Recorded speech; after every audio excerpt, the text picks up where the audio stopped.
každý sa rozhodne, ako chce. Bolo dostatok času na to, aby ste o tom diskutovali. Ďakujem. Ďakujem pekne. To už bola posledná faktická poznámka, znamená končím rozprávu k tomu bodu, dámy a páni. Budeme hlasovať najprv o doplňujúcom návrhu pána poslanca Pučeka, ktorý navrhuje tento bod programu stiahnuť z rokovania, umožniť tak dopracovanie pripomienok vlastníkov na danú lokalitu Žilinskej univerzity a potom znovu predložiť na rokovanie mestského zastupiteľstva. Prosím, prezentujte sa a hlasujte o tomto návrhu.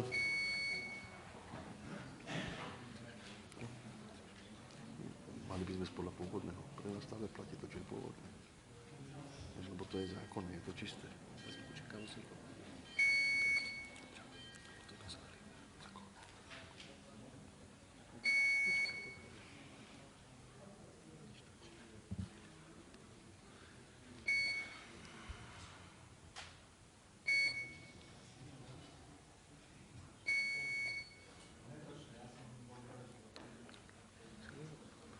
Čiže za bolo 14 poslancov, 7 bolo proti.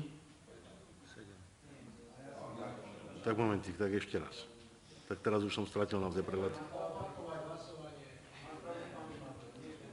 Ešte raz, za bolo 14 poslancov, proti bolo 7 poslancov, zdržalo sa 6 poslancov.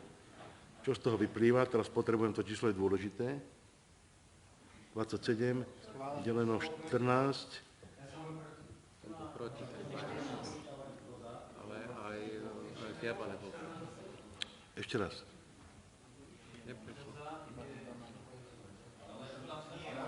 14. Ak je 14 za, tak je schválený tento pozmeňujúci návrh.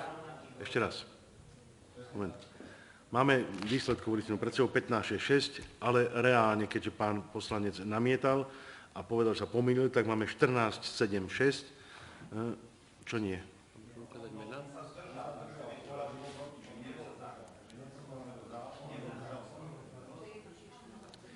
Ešte raz.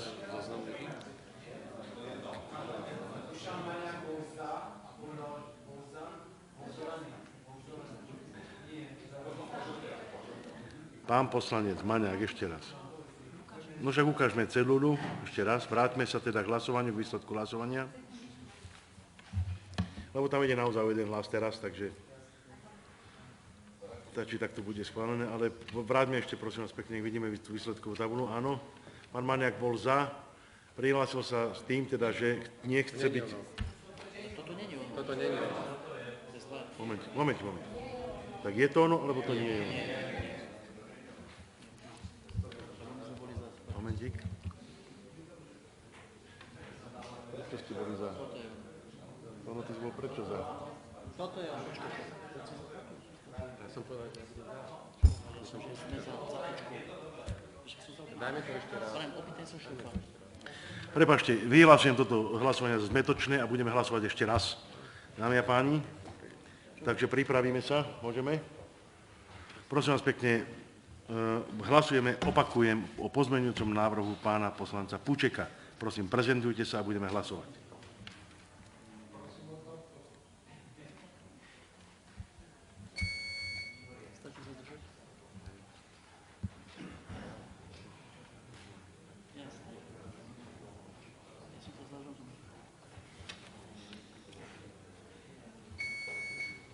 Prezentovaných 28 poslancov, môžeme hlasovať.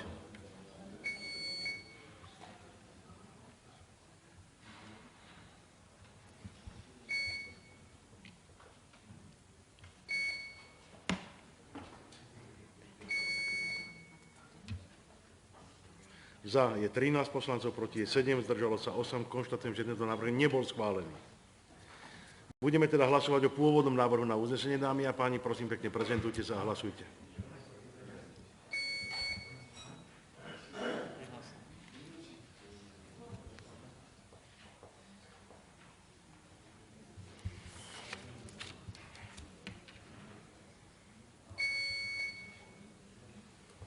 Prezentovaných 28 poslancov, nech sa páči, hlasujeme.